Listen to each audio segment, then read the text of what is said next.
नमस्कार, मी पंजाब डक. फक्त राज्यात काही भागातच आणि काही जिल्ह्यातच पाऊस पडणार आहे आणि त्या भागाचं नाव सांगतो.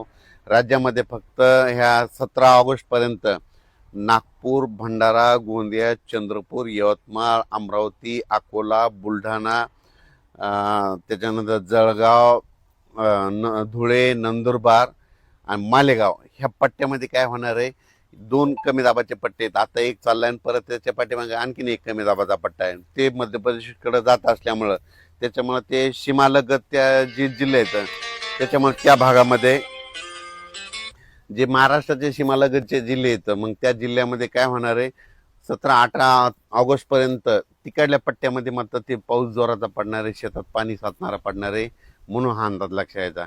पण त्याच्यामध्ये मग आता मराठवाडा आणि पश्चिम महाराष्ट्राची काय परिस्थिती, तर आधी सुरुवातीला काय करू, जे वंचित जिल्हे आहेत, एक सोलापूर जिल्हा, धाराशिव जिल्हा, लातूर जिल्हा, बीड जिल्हा, सांगली, पंढरपूर त्या परिसरामध्ये मात्र 14 ऑगस्ट 15 ऑगस्टमध्ये ह्या 2 दिवसामध्ये, 14 आणि 15 ऑगस्ट ह्या 3 दिवसामध्ये भाग बदलत पाऊस पडणार आहे आणि पिकाला लागल तसाच पडणार आहे आणि शेतात थोडंफार पाणी साचणार पडणार आहे, म्हणून हा अंदाज लक्षात यायचा.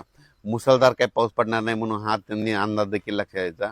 पण त्यांच्याकडे म्हणजे पिकाला जीवदान ठरणारा पाऊस असा लातूर, बीड, धाराशिव, सोलापूर, पंढरपूर, अकोला, आपलं कोलकोट, मंगळवेढा, आटपाडी, सांगोला ह्या परिसरामध्ये काय होणार आहे, म्हणजे ह्या 13, 14, 15 ऑगस्टच्या दरम्यान तिकडं दररोज वेगवेगळ्या भागात पाऊस पडणार आहे, सर्वदूर काही पडणार नाही म्हणून अंदाज लक्षात यायचा.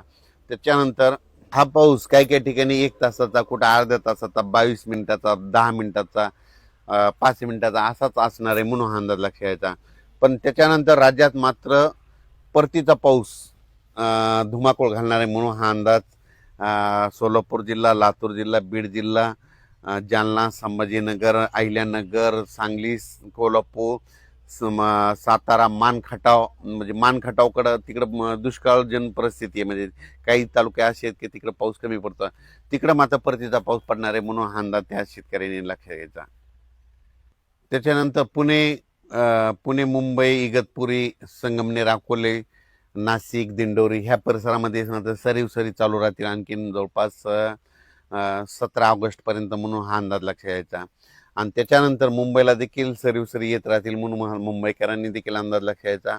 पण जास्त पाऊस सगळ्यात जास्त भंडारा, गोंदिया, चंद्रपूर, यवतमाळ, अमरावती, मोर्शी त्या परिसरामध्ये, अचलपूर, दर्यापूर, त्याच्यानंतर परतवाडा, आकोट, अकोला, त्याच्यानंतर इकडं शेगाव, खामगाव, त्याच्यानंतर जळगाव, जामोद घाटाच्या खाली नांदुरा, मलकापूर, त्याच्यानंतर जळगाव, रावेर, त्याच्यानंतर इकडं धुळे, नंदुरबार ह्या पट्ट्यामध्येच काय होणार, मोठा पाऊस पडणार आहे, शेतात पाणी साचणार पडणार आहे म्हणून हा अंदाज लक्षात यायचा.